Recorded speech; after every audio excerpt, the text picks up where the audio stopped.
बरगदपुर गांव, जहां सुबह सूरज की पहली किरण के साथ ही जिंदगी जाग उठती थी और शाम होते होते हर घर की चौखट पर थकान के साथ सुकून भी बैठ जाता था। गांव की कच्ची गलियां, मिट्टी की खुशबू और उन्हीं गलियों के आखिरी छोर पर एक छोटा सा घर। उस घर में रहते थे हरिनाथ, उनकी पत्नी सरस्वती और उनकी बेटी काजल। घर छोटा था पर दिल बड़े थे। काजल, ए काजल, कब तक सोती रहेगी? देख, सूरज सिर पर आ गया है और तू अभी भी सपनों की दुनिया में खोई है। जल्दी उठ।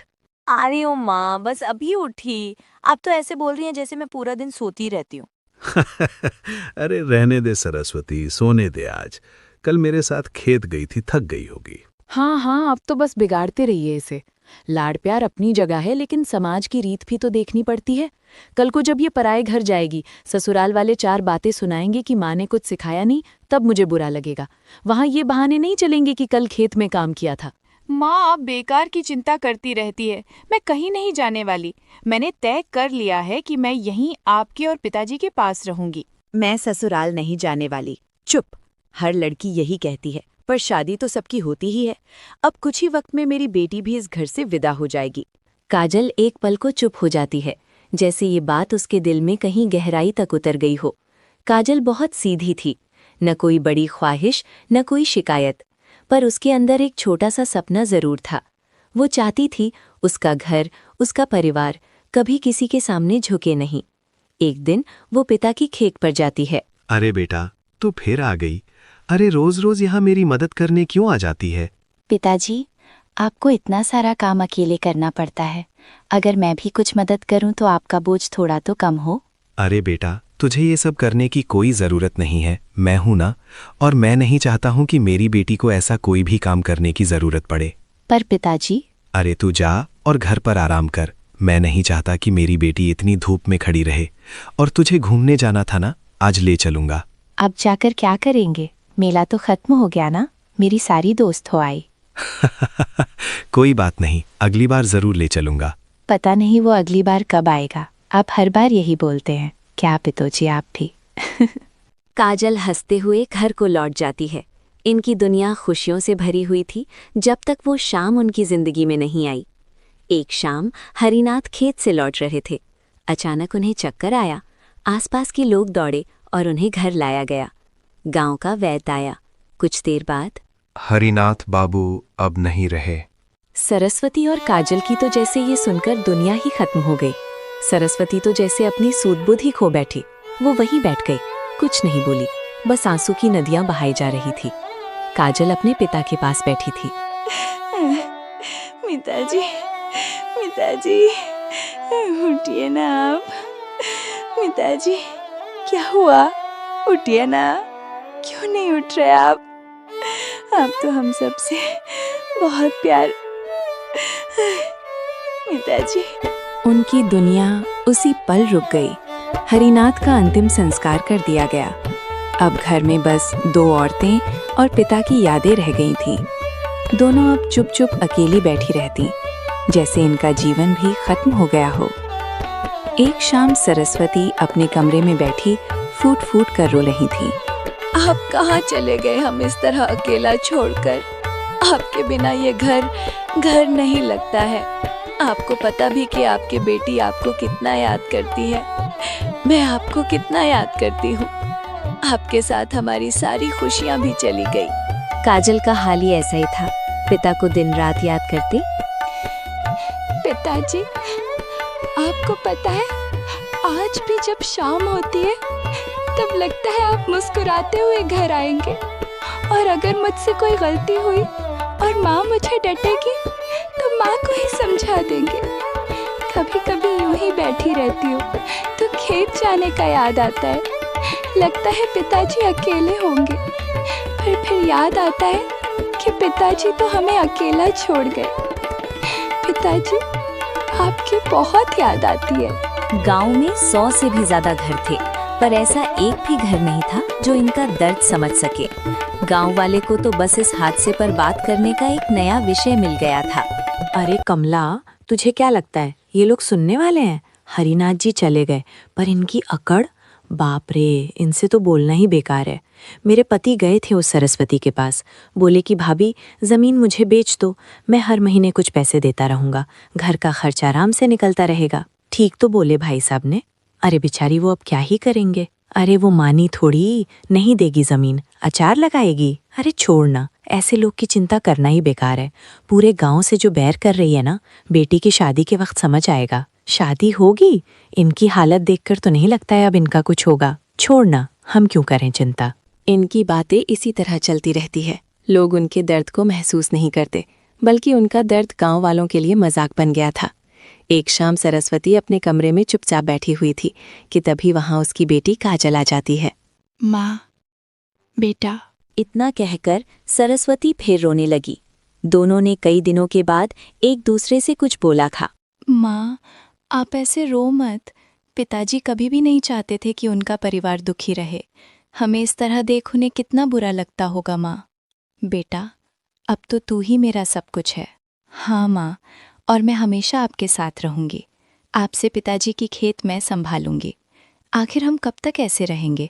कुछ काम तो करना ही पड़ेगा। तू अकेली नहीं, मैं भी तेरे साथ काम करूँगी। आप क्यों खेत पर काम करेगी? मैं हूं ना। अरे हमारी खेत है, हम मिलकर संभालेंगे। तुझसे अकेले क्या होगा? और काम में लगी रहूंगी तो। काजल और सरस्वती की आंखों में आंसू आ जाते हैं, पर अब दोनों ने फैसला कर लिया था कि वो अपनी जिंदगी यूं ही खत्म नहीं कर देंगे, बल्कि इज्जत और हरिनाथ की यादों के साथ अपनी जिंदगी पूरी करेंगे।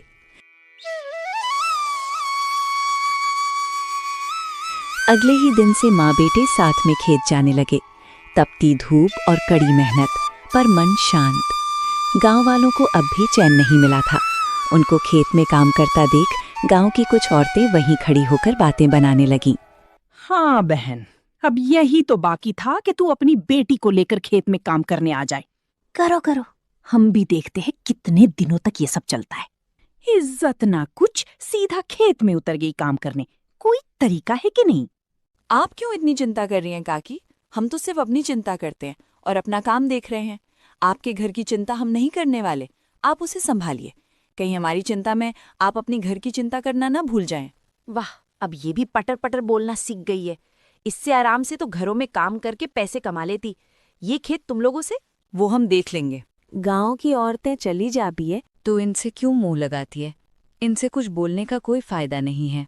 मैं जानती हूँ माँ, पर मैं नहीं देख सकती कि कोई आपके बारे में कुछ ऐसा वैसा बोले। दिन बीतते जाते हैं, गांव वालों की बातें रुकती नहीं हैं। अब तो सरस्वती भी गांव वालों की बातों से डरने लगी थी। एक रात वो अपने कमरे में बैठी सोच रही थी, कहीं सच में ऐसा हुआ तो? कमला बोल रही थी कि ऐसा सब चलता रहा तो मेरी बेटी से शादी कौन करेगा? मेरी बेटी को अपनी तो जरा भी चिंता नहीं है, बस माँ खुश रहे, माँ को तकलीफ ना हो। आप क्यों मुझे अकेला छोड़ गए? हमारी बेटी, मेरे कारण मेरी बेटी की जिंदगी में परेशानी आए, ये मैं नहीं देख सकती। सरस्वती ये सब सोच ही रही होती है कि तभी वहां काजल आ जाती है। क्या सोच रही हो माँ? अरे बेटा, कुछ भी तो नहीं। बस अब मुझसे भी बातें छुपाएंगी आप? बताइए ना माँ, क्या बात है?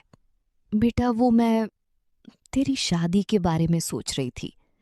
तेरे पिता जब से गए हैं तब से गांव वाले।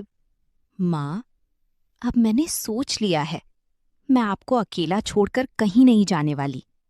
गांव वाले तो हमारी चिंता नहीं करते, तो हम क्यों सोचे उनके बारे में?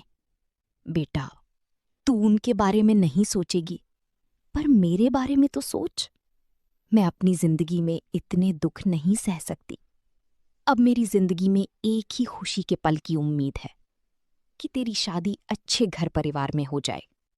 माँ, पर अरे मैं अपने दिल पर पत्थर रखकर तेरी शादी के बारे में नहीं सोचती हूँ। मेरा तो सपना है कि तेरी शादी किसी अच्छे लड़के से करवा दूं।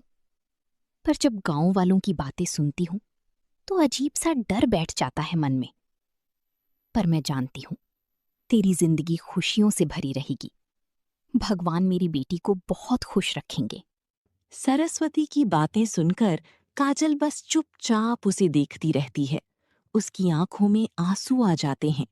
कुछ देर बाद काजल बोली, माँ, अगर मेरी शादी हो गई तो आप अकेली कैसे रहेंगी?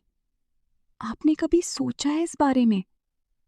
जब पिताजी थे तब भी आप उनके बिना एक पल नहीं रहती थी, और अब अगर मैं भी चली गई तो आप किससे बात करेंगी? किससे अपना दुख कहेंगी? माँ, मुझे डर लगता है ये सोचकर कि कहीं मेरी शादी के बाद आप बिल्कुल अकेली ना पड़ जाएं।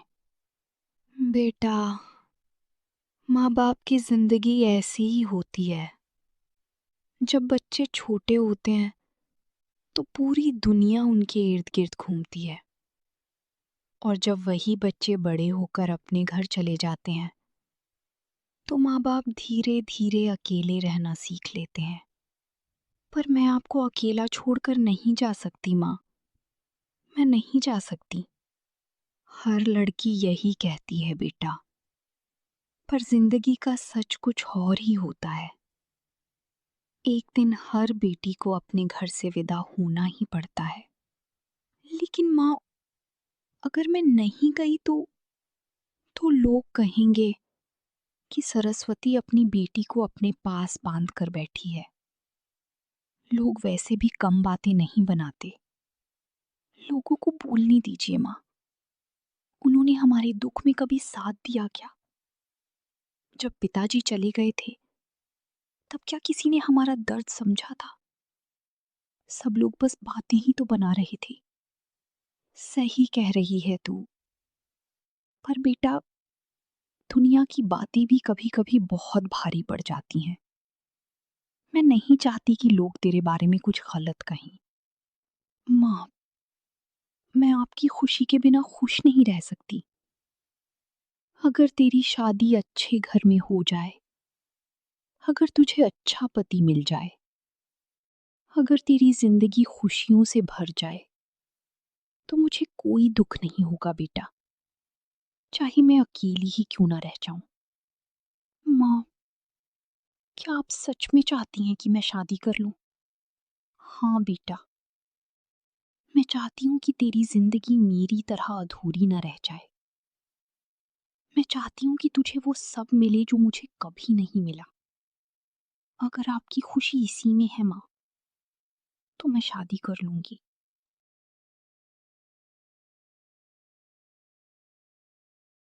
मैंने अपनी बेटी को बोल तो दिया, पर उसके लिए रिश्ता ऐसे घर बैठी तो नहीं मिल जाएगा ना। ना ही मेरी कोई अच्छी जान पहचान है ना कुछ। क्या करूं मैं? कहाँ से लाऊं अच्छा रिश्ता? अच्छा हाँ, भली ही मेरी जान पहचान में कोई नहीं, पर गांव के पंडित तो है ना, मैं उनसे बात करती हूँ। वो जरूर कोई अच्छा सा लड़का बता देंगे। कुछ ही देर बाद सरस्वती पंडित जी से मिलने गांव के मंदिर जाने के लिए निकल जाती हैं। क्या हुआ आज? खेत नहीं जाना क्या? यहाँ क्या करने आई है? जा जा खेत जा, तेरे बिना वो सूख जा रहा होगा।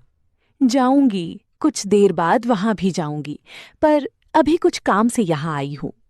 ऐसा क्या काम पड़ गया? वो मैं सोच रही थी कि पंडित जी से काजल के लिए कोई अच्छा सा रिश्ता हो। अरे वाह, ये तो बहुत अच्छी बात है। देख सरस्वती, हमारी बातें अपनी जगह पे हैं, पर काजल है तो हमारी भी बेटी ही जैसी। हम भी चाहते हैं कि उसकी शादी किसी अच्छे घर परिवार में हो जाए। वैसे मेरी नजर में एक अच्छा सा लड़का है। मतलब ये कि मेरी जान पहचान में एक अच्छा लड़का है, शहर में रहता है, बड़ा घर परिवार है। सच बोलूं तो तुम्हारी बेटी बहुत खुश रहेगी वहां। रिश्ता तो अच्छा है, पर वैसे मैं समझती हूँ कि तुम ऐसे क्यों बोल रही हो। देखो बहन, लड़की की शादी करवाना तो पुण्य का काम होता है। अगर मेरी वजह से किसी लड़की की जिंदगी अच्छी हो सकती है तो मैं पीछे नहीं हटूंगी। मुझे पता है उन्हें काजल बहुत पसंद आएगी। मुझे तो पसंद है ये रिश्ता, तुम उनसे भी पूछ लो। ये हुई ना बात, मैं आज ही उनसे बात करूंगी। लोग बहुत अमीर हैं, किसी चीज की कोई कमी नहीं है। ये सब सुनकर सरस्वती बहुत खुश हो गई। घर पहुंचते ही वो इस रिश्ते के बारे में अपनी बेटी को बताने लगती है। तुझे पता है, आज सुनैना ने एक बहुत अच्छा रिश्ता बताया है। उन्होंने रिश्ता बताया? और हाँ, और सच में रिश्ता बहुत अच्छा है। लड़का शहर में रहता है, बहुत अमीर इंसान है, तू वहां बहुत खुश रहेगी। अच्छा माँ, छोड़िए ना ये सब, अभी कुछ तय तो नहीं हुआ है ना। और वैसे भी बस काजल, ये कोई तरीका नहीं है। मैं यहाँ हर वक्त इस चिंता में रहती हूँ कि अपनी बेटी की शादी कैसे किसी अच्छे घर में करवाऊं, और यहाँ तू है कि शादी नहीं, शादी नहीं। नहीं करनी ना शादी, मत कर, छोड़ देती हूँ अब मैं भी तेरी चिंता करना। जब लोग मेरा मजाक बनाए, हम पर हंसे, तो सब चुपचाप सह लूंगी, क्योंकि मेरी बेटी तो शादी करना ही नहीं चाहती है। काजल की आंखों में आंसू आ जाते हैं। नहीं माँ, ऐसा नहीं है। ऐसा नहीं है कि मुझे शादी से कोई परेशानी है, बस मैं डरती हूँ। माँ, मैं आपके बिना नहीं रह सकती, ना ही मैं आपको अकेला छोड़ सकती हूँ माँ। बेटा, मैं जानती हूँ कि तू मुझसे बहुत प्यार करती है, मैं भी तुझे बहुत प्यार करती हूँ, तेरी बहुत चिंता करती हूँ। ऐसा नहीं है मैं तुझे खुद से अलग कर सकती हूँ, पर बेटा शादी अपने परिवार से अलग होना नहीं, बल्कि एक और परिवार से जुड़ना है। बेटा तुझे क्या लगता है मैं तेरी शादी करके तुझे अकेला छोड़ दूंगी? अरे तेरी माँ तुझसे बहुत प्यार करती है, वो भी तेरे बिना नहीं रह सकती। मैं तुझसे मिलने आती रहूंगी। इसी तरह कुछ वक्त और बीतता है। अब तक शादी भी तय हो चुकी थी। काजल के मन में भी अब अपनी शादी को लेकर डर नहीं था, बल्कि सुनहरे सपने थे। दिन रात वो बस यही सोचती कि क्या सच में उसकी जिंदगी बदलने वाली है। एक रात काजल अपने कमरे में बैठी थी। क्या सच में मेरी जिंदगी बदलने वाली है? क्या सच में अब मुझे भी बहुत सी खुशियाँ मिलने वाली हैं? हाँ, ऐसा ही होने वाला है।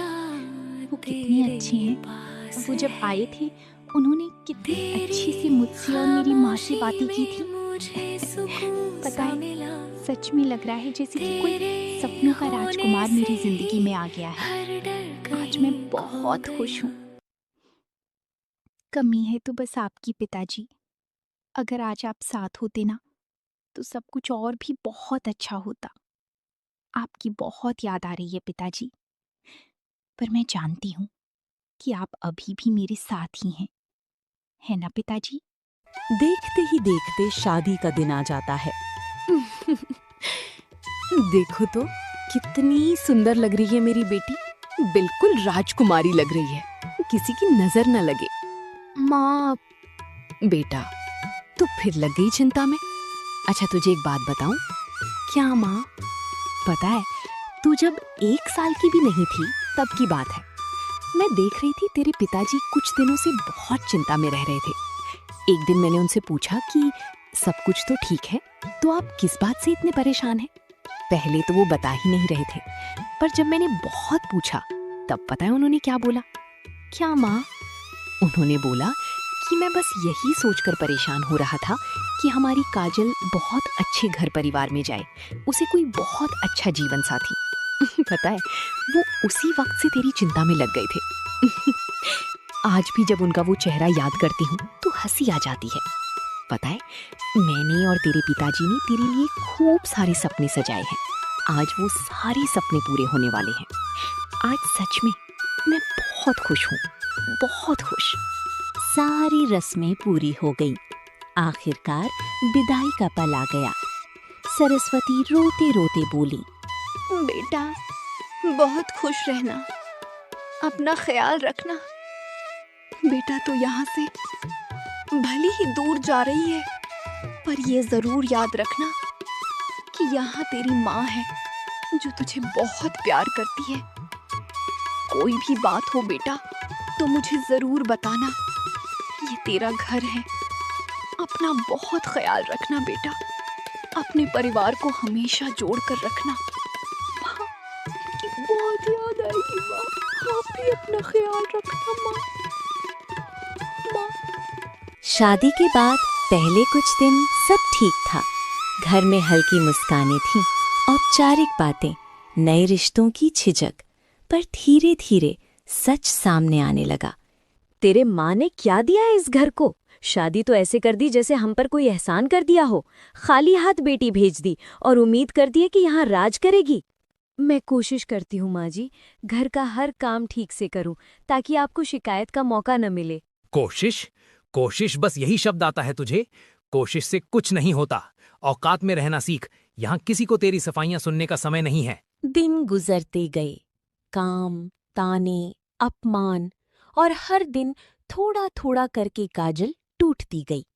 लेकिन वो चुप रही, क्योंकि उसके मन में हर समय एक ही बात घूमती रहती थी कि अगर वो टूट गई तो उसकी माँ का क्या होगा। एक दिन रवि बहुत गुस्से में घर आया। सास पहले से ही भड़की हुई बैठी थी, जैसे किसी मौके का इंतजार कर रही हो। जैसे ही काजल सामने आई, हाँ, जिसे ठीक से समझाना पड़ेगा, बहुत सिर चढ़ गई है ये लड़की। तुझे समझ नहीं आता क्या? कितनी बार कहा है कि माँ की बातों का जवाब मत दिया कर, फिर भी तू वही करती है। आखिर समझती क्या है खुद को? ये गांव के गवार होते ही ऐसे हैं, न अपनी इज्जत होती है न दूसरों की इज्जत की परवाह। पता नहीं कैसे मनहूस घड़ी में ये मेरे घर आ गई। मैंने कुछ गलत नहीं किया, मैंने बस इतना कहा था कि झूठ बोलती है, हर बात में बहस करती है। अभी आई है इस घर में और हमें ही सिखाने लगी कि कैसे रहना चाहिए। रवि का गुस्सा और बढ़ गया। उसने काजल का हाथ पकड़कर झकझोर दिया। तू सुधरेगी नहीं, है ना? काजल संतुलन खोकर नीचे गिर गई। लेकिन आज बात यहीं नहीं रुकी। दोनों की आवाजें कमरे में गूंजती रहीं। ताने, इल्जाम, अपमान। काजल चुप, बस आंसू। आखिर में सास ने गुस्से से कहा, कहीं चली क्यों नहीं जाती तू? कम से कम हमारी जिंदगी तो आसान हो जाएगी। सच में इस लड़की ने मेरी पूरी जिंदगी बर्बाद कर दी। दोनों कमरे से बाहर चले गए। काजल फर्श पर बैठी रही, रोती रही। बार बार एक ही शब्द उसके होठों से निकल रहा था। काजल चुपचाप कोने में बैठी रोती रही। लेकिन फिर उसे शादी का दिन याद आया। माँ की आंखों में खुशी, माँ का वो विश्वास। काजल ने आंसू पोंछे, धीरे से खुद से कहा, नहीं, मैं माँ को कुछ पता नहीं लगने दूंगी। कितना परेशान रहती थी मेरे लिए। शादी वाले दिन वो कितनी खुश थी। अगर उन्हें पता चल गया कि उनकी बेटी नहीं, मैं उन्हें कुछ भी पता चलने नहीं दूंगी, वरना वो टूट जाएगी। और वो वहीं बैठी रही, अपने दर्द को छुपाकर। सुबह दरवाजा खटखटाया गया। काजल ने दरवाजा खोला। सामने सरस्वती खड़ी थी। पता नहीं क्यों मन बहुत बेचैन हो रहा था। लगा जैसे मेरी बेटी मुझे बुला रही है, इसलिए चली आई। सोचा देखाऊं कि तू ठीक तो है ना। काजल की आंखें भर आईं, लेकिन उसने तुरंत मुस्कुराने की कोशिश की। तभी सास बाहर आई। उसने सरस्वती को देखा और फिर तिरस्कार से कहा, अच्छा, तुम हो? ले जाओ अपनी बेटी को यहाँ से, हमें नहीं चाहिए ऐसी लड़की। क्या हुआ? मेरी बेटी ने कुछ गलती कर दी क्या? गलती? तुम्हारी बेटी तो गलती की दुकान है। और तुम लोग, तुम्हारी औकात ही क्या है? गांव के गवार, बड़ा घर देखा नहीं कि अपनी लड़की लेकर पीछे लग गए। बस। घर में सन्नाटा छा गया। काजल की आंखों में आंसू थे, लेकिन आवाज मजबूत थी। आज तक मैं चुप रही क्योंकि मैं इस रिश्ते को बचाना चाहती थी, लेकिन आज अगर मेरी माँ के सम्मान की बात आएगी तो मैं चुप नहीं रहूंगी। बहुत बोलने लगी है तू। हाँ, आज बोलूंगी, क्योंकि आज पहली बार मुझे समझ आया है कि चुप रहना ही मेरी सबसे बड़ी गलती थी। माँ, चलिए। काजल की आवाज कांप रही थी, लेकिन फैसला साफ था। मैं इस घर में रह सकती हूँ, अपमान सह सकती हूँ, लेकिन अपनी माँ की बेइज्जती नहीं सह सकती। और फिर काजल माँ का हाथ पकड़कर उस घर से बाहर निकल गई, हमेशा के लिए। बेटा, सच सच बताओ, माँ, क्या हुआ था? तेरी सास ने जो बातें कही वो यूं ही तो नहीं होंगी। जरूर कुछ ऐसा हुआ होगा जो तुम मुझसे छुपा रही है। बेटा, बोलना। माँ से अपना दर्द नहीं छिपाते। मेरा जी बहुत घबरा रहा है। बेटा, बोलना। माँ, वहाँ हर दिन, हर बात में मुझे ये महसूस कराया जाता था कि मैं इस घर के लायक नहीं हूँ, कि मेरे मायके वालों की कोई औकात नहीं है।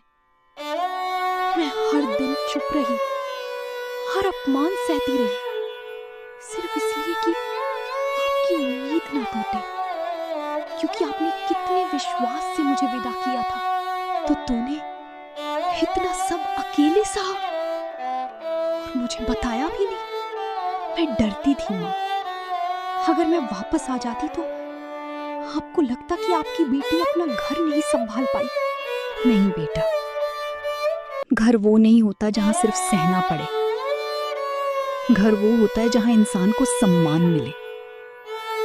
अगर तू वहां रहती तो शायद हर दिन थोड़ा थोड़ा करके मर जाती।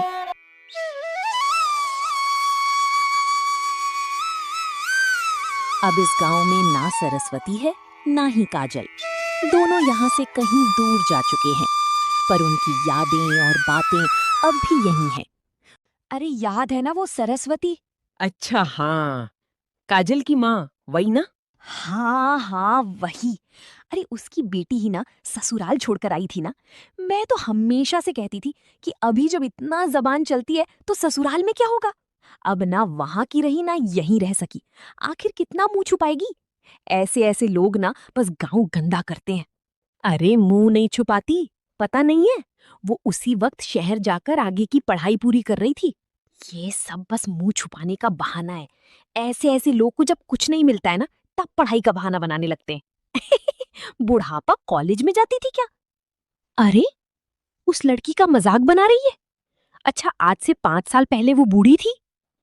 शादी कम उम्र पर हो गई थी उसकी। बेचारी अकेली माँ क्या करती। मुझे तो लगता है जो हुआ अच्छा हुआ। पता है अपनी 3 साल की डिग्री पूरी करके उसने अपना बहुत बड़ा कारोबार शुरू कर लिया। आज तो 400-500 लोग उसके लिए काम करते हैं। और सुनी सुनाई बातें नहीं बोल रही हूँ, मेरा बेटा उसी की कंपनी में काम करता है। बहुत अच्छे लोग हैं सच में। अच्छा ऐसा है?